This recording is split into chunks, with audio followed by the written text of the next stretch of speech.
최상무께서는 이 기초적인 데이터라고 얘기하셨지만 우리 최상무가 풀어주는 이 미국 시장 이 방송을 보시는 피드백을 어제 받았었는데 어떻게 그렇게 좋은 데이터를 매일매일 해주시냐 뭐 그런 얘기가 있었어요. 그리고 저의 답변은 뭐였냐면 이런 데이터에 대한 부분에 대한 이렇게 매번 발표할 때마다 이 데이터가 갖고 있는 의미라든지 그 구성 항목 이런 걸 설명을 해줄 수 있는 사람이 그 최상무 정도의 이 CFA 레벨 3를 통과한 그 국제 재무 분석사 이 자격증이 있는 사람이니까 이런 해석이 가능한 거지 일반적으로는 이런 설명이 진짜 힘들다. 그래서 우리 최상무가 풀어주는 미국 시장 채플미 이거는 어떻게 보면 학원에서 굉장히 이제 뭐 서울대반 학생들이 듣는 그런 내용이다. 제가 그렇게 어제 답변을 해줬었어요. 1월달에 주가가 많이 빠졌잖아요. 예. 주가도 많이 빠지고 비트코인 가격도 많이 빠지고 가상화폐 가격도 큰 폭으로 이제 폭락한 것도 있고 하면 보통 일반적으로 이게 소매 판매에 좀 영향을 주거든요. 인플레이션에도 불구하고 사람들은 여전히 소비를 줄이지 않고 있다, 오히려 늘고 있다라는 이런 강력한 시그널을 주는 지표가 나왔다고 보시면 될 것 같습니다. 하드랜딩의 가능성을 자꾸 얘기를 하면서 소비가 이제 크게 꺾이는 부분을 염려를 했었는데 오히려 굉장히 단단하네요. 예.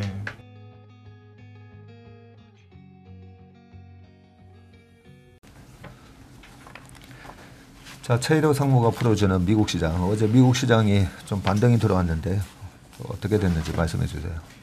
예. 일단 그 반등의 기조에는 미국 4월 소매 판매가 있었고요. 소매 판매가 상당히 제가 보기에는 인상적으로 나왔습니다. 그러면서 향후 인플레가 있어도 소비는 견조하다. 이런 시그널을 시장에 주면서 시장 참여자들이 상당히 자신감을 얻는데 일조를 했지 않나 그런 생각이 들고요. 지수를 시장 먼저 논하기 전에 소매 판매 내용을 좀 자세히 들여다보기로 하겠습니다. 네. 네. 좀 기초적인 내용이 있어도 조금 좀 이해해 주시고요. 이게 그 Advanced Monthly Sales for Retail and Food Services인데 이게 그 소매 정확하게 얘기하면 재화의 소비에 대한 판매가 주를 이루고요. 그 중에서 푸드 서비스 이거 외식은 서비스 소비지 않습니까? 네. 그래서 재화의 대부분하고 서비스 쪽에서는 푸드 서비스 외식 서비스만 포함한 겁니다. 그러니까 우리가 말하는 레저나 여행이나 이런 서비스는 여기에서는 제외됐고요. 그래서 이 지표가 의미하는 게 뭔가를 좀 알면 좋을 것 같고요. 그래서 재화가 여기서 차지하는 부분이 한 90% 정도 비중이고요.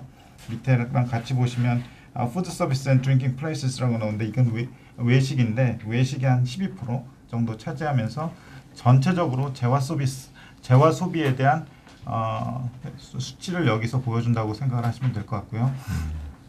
참고로 미국 소비에서 지금 재화 소비가 차지하는 비중은 35% 정도고요. 서비스가 65%라고 보시면 될 것 같습니다. 네.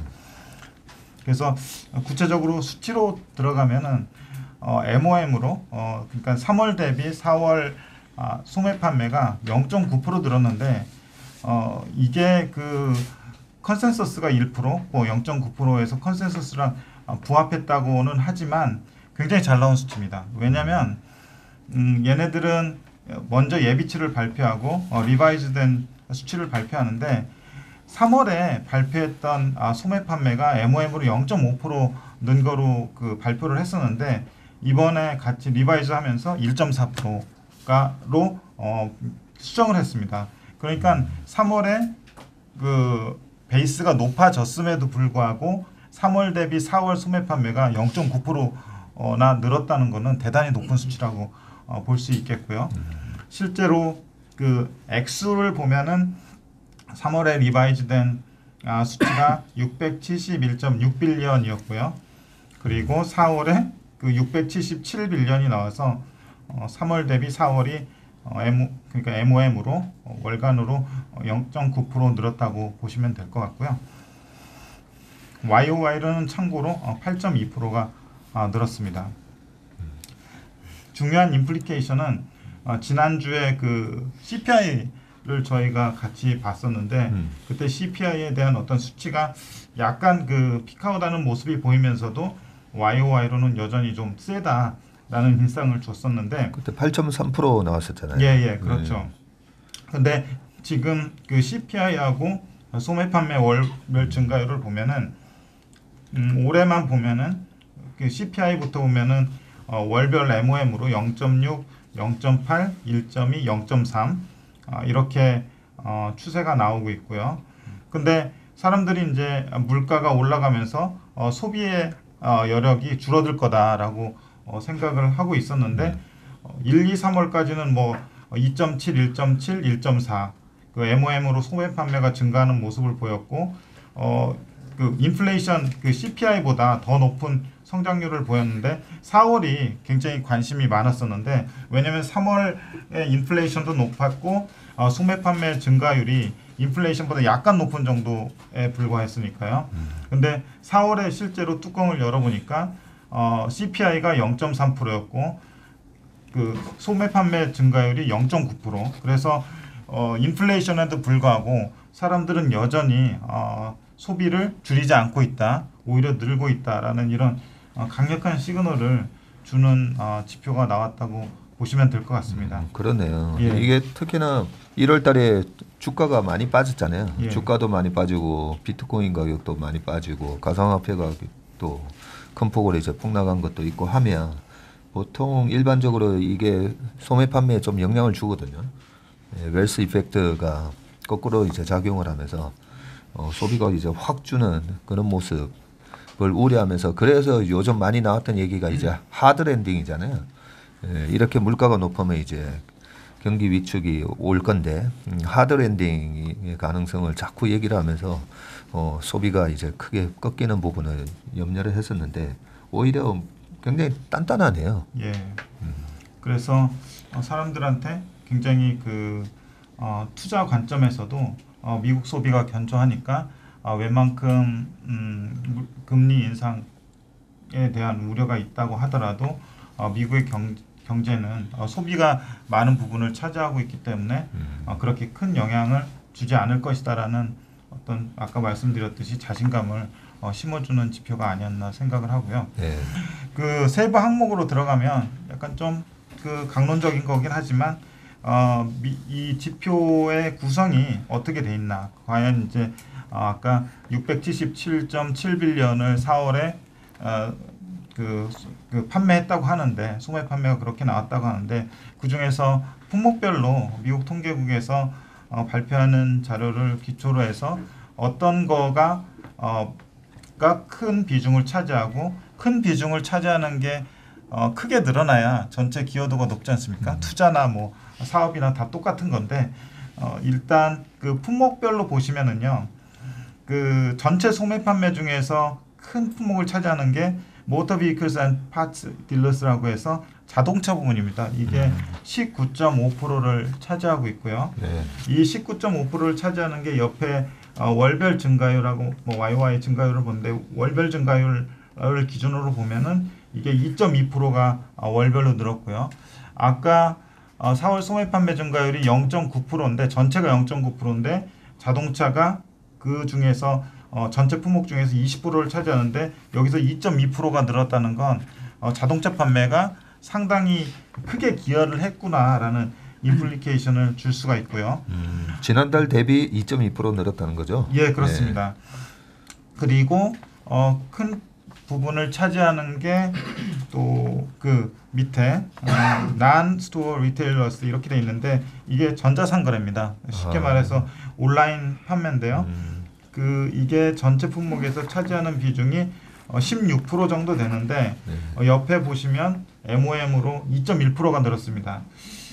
그 좀 특이한 점은 사람들이 이제 리오프닝 되고 하면은 온라인 판매가 좀 줄어들 거라고 예상을 하는 게 일반적이었는데 4월 판매에서만 보면은 온라인 판매도 여전히 MOM 대비로도 견조하고요. YOY로도 12.7%나 늘어서 견조한 모습을 나타내고 있습니다. 작년 4월 대비해서도 12.7% 예, 증가하고 증가했습니다. 전월 대비해서도 2%. 예, 방금 최상무 말씀하신 대로 지금 최근에 이 온라인 전자상거래 관련된 기업들 주가가 되게 많이 빠진 이유가 리오프닝 되면서 그죠? 예, 아웃도어로 이제 나가는 부분이 많아지면 전자상거래 매출도 줄지 않을까 그런 부분이었는데 작년 동기 대비도 엄청 많이 늘었네요. 예, 그렇습니다. 예, 뭐 물론 그 2분기에 그 관련된 기업들의 실적을 까봐야 되겠지만 예. 어쨌든 이런 시그널만으로도 2분기 실적에 대해서 러프하게나마 관련 기업들의 실적이 좋을 수도 있겠구나라고 생각을 할 수가 있고요. 네. 그리고 좀 특이한 거 이제 제너럴 머천다이즈 스토어스에서 일반 뭐 품목 판매하는 거 중에 소분류로 돼 있는 게 디파트먼트 스토어입니다. 네, 그 백화점인데 백화점에서 전체 소매 판매액 중에서 백화점에서 팔리는 그 비중이 1.7%입니다. 예? 그것밖에 안 돼요? 예, 그것밖에 안 됩니다. 상당히 쇼킹한데 예, 그게 이제 현실이고요. 야, 그러면 난스토어 리테일러스 온라인으로 팔리는 거에 10분의 1 수준밖에 안 되는 거예요. 예, 맞습니다. 게다가 이제 그 월별 증가율을 보면은 1.1%로 그냥 그 평균 정도 수준이라고 보시면 될 것 같고요. 네. YOY 기준으로도 2.9%로 해서 일반적으로 생각하기엔 백화점에서 우리 오프닝 되면서 물건 많이 살 것 같다라고 네. 이런 통념을 약간 좀 깨주는 그런 수치입니다. 그리고 또 그 아까 그 리테일 판매에 유일하게 좀 서비스 부분이 들어가 있다고 말씀을 드렸는데 그게 외식 서비스, 푸드 서비스 앤 드링킹 플레이스 이건데 이게 지금 전체에서 12.4%를 차지합니다. 12.4%를 차지하는데 MOM으로 2.0%가 늘었고요. 아까 그 전체 0.9%니까 이 그 외식 서비스에서도 상당히 소매 판매가 올라가는데 기여를 했다고 보시면 될 것 같고요. YOY로도 20% 가량 이렇게 증가하면서 이건 우리 상식대로 사람들이 나가서 외식을 하고 술 마시고 하는 이런 빈도수나 액수가 늘고 있구나라고 하는 거를 어느 정도 예상을 할 수 있습니다. 밑에 표에는 보면 예. 근데 이 오른쪽 표에 푸드 앤 베버리지 스토어스 여기 보면 작년 4월 대비해서는 7% 올랐고 예.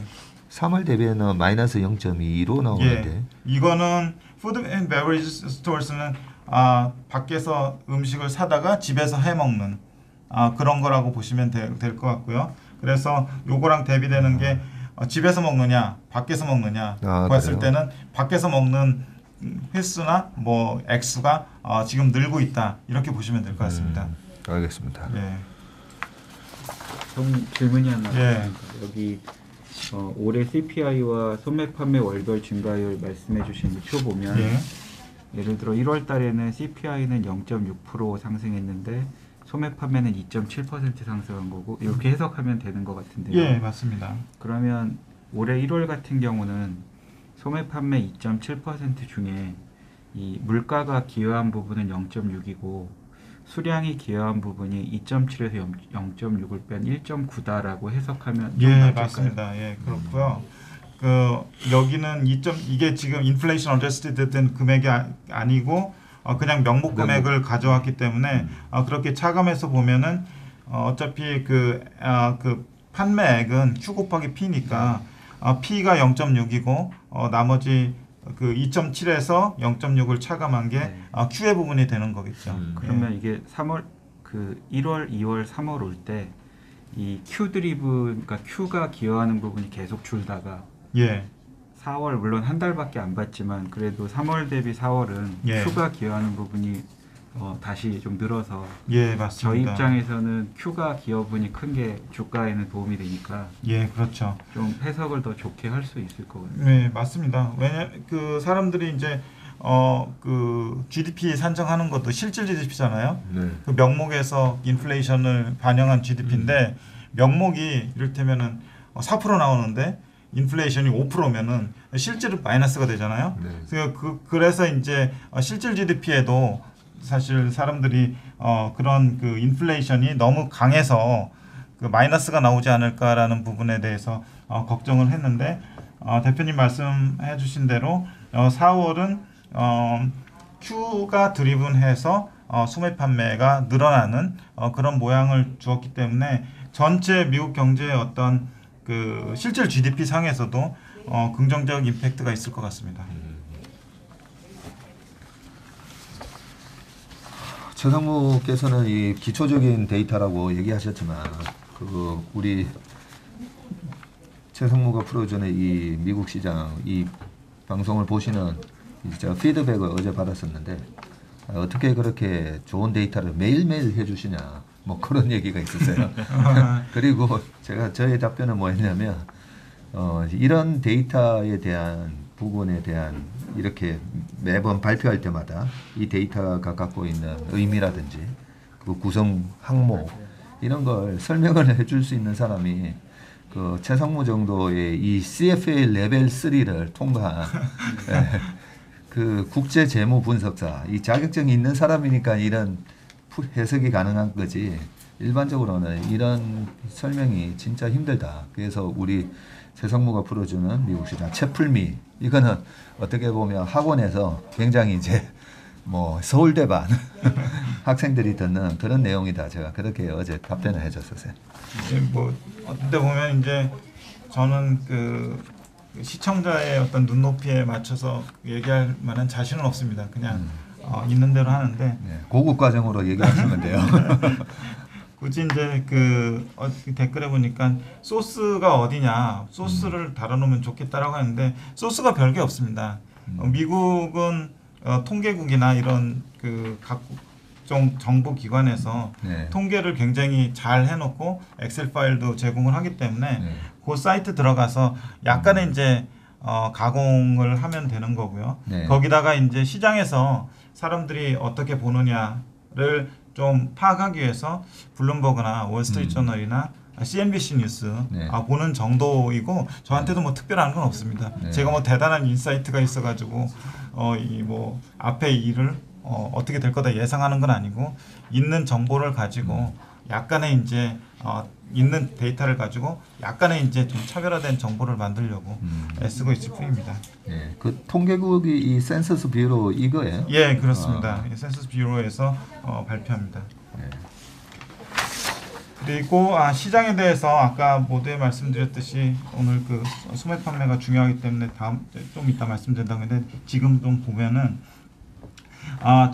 저희들이 보는 거 위주로 그 지수, 밸류에이션 그리고 심리 지표, 위험 지표 이런 것들이 최근에 잠깐 말씀드렸지만 패닉 셀링이나 바닥을 조금 통과하고 있는 거 아니냐 이렇게 조심스럽게 좀 기대 또는 예상해 본다고 말씀을 드렸는데 계속 요즘은 그 변곡점이 올 수 있다는 생각 때문에 데일리로 관찰을 하고 있습니다. 그래서 주요 지수를 이렇게 보면은 연초 스케일을 100으로 해가지고 그 최근 흐름을 보면은요. 최근에 5월 한 중순 좀 이전 12일, 13일쯤에 바닥을 찍고 모양새로만 보면은 S&P 500이나 나스닥이나 다우가 지금 반등하고 있는 모양새고요. 따라서 지수가 반등하면서 밸류에이션도 굉장히 착해졌었는데 약간 좀 올라오고 있는 그런 상황입니다. 3대 지수 주요 밸류에이션을 보면은 나스닥이 지금 23.1배 정도에 거래되고 있고요. S&P 500이 17.2배, 다우가 16.4배. S&P 500으로 기준으로 보면은 뭐 22배, 23배까지 갔었는데 최근에 17배도 깨서 내려 16배 수준 후반 수준에서 거래되다가 최근에 조금 올라서 17.2배에 거래되고 있는 상황이고요. 저희가 5월 13일 날 그 굉장히 투자 심리가 안 좋았을 때 Fear and Greed 인덱스를 체크를 했었는데요. 그때 당시에 6이었습니다. 5월 13일 날 6이었고요. 6이라고 하면은 익스트림 피어가 0까지 갈 수 있는데 6 정도라고 하면은 굉장히 그 피어한 수준이었고요.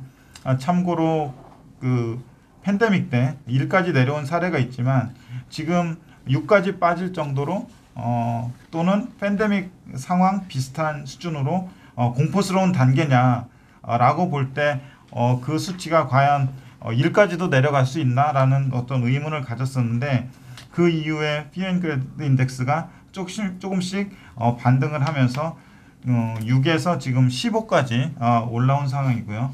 그래서 그 지금 수준으로 보면은 그때 뭐 바닥은 지나가봐야 알겠지만 단기적으로는 바닥에서 좀 올라오는 그런 상태라서 아주 그 공포스러운 단계는 약간씩 좀 탈피하고 있다라고 역시 조심스럽게 좀 말씀드릴 수 있을 것 같고요.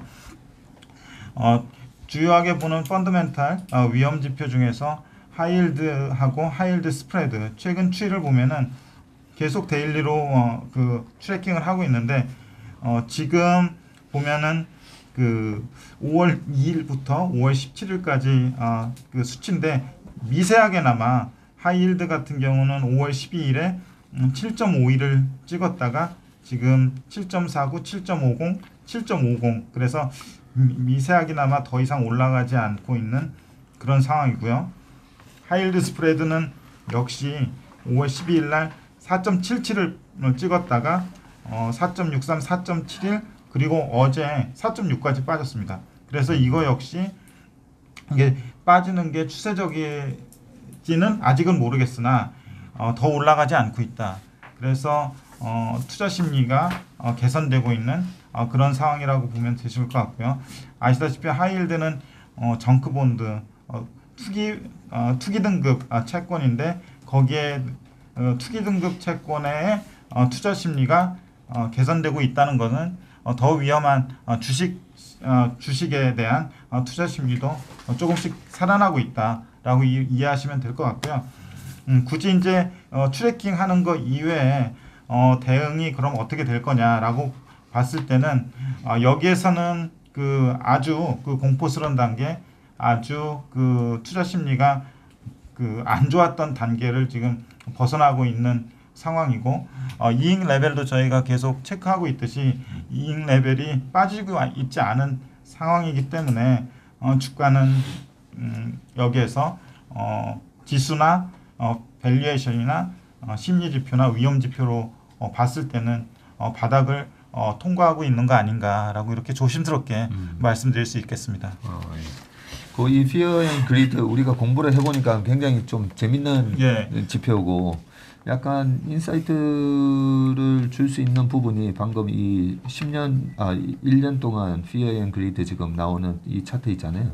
이것만 보니까 일단은 이렇게 패닉 셀링이 좀 지나고 나면 이 피어 앤 그리드가 항상 거의 50까지 반등을 들어간 것 같으네요. 그죠? 그렇습니다. 네, 그렇게 보면 이번에 좀 뭐 미국 주식을 좀 줄여야 되겠다라고 생각하시는 분들이 보통 이렇게 바닥에서 처음 올라올 때 뭐 줄이는 경우도 많은데 이것만 보더라도 일단 50까지는 기다려야 되겠다 뭐 이런 생각도 살짝 들고 그 다음에 1월 이후로 25 밑으로 빠졌다가 이제 옆으로 기는 모습이 나오고 나서 3월 달에 금리 인상할 때 한 번 더 빠졌던 것처럼 만약에 이번에 반등이 들어올 때 가파르게 이제 50까지 올라오는 게 아니라 이 밑에서 25 언저리에서 옆으로 왔다 갔다 하면 아직까지 시장에 많은 두려움이 존재하구나.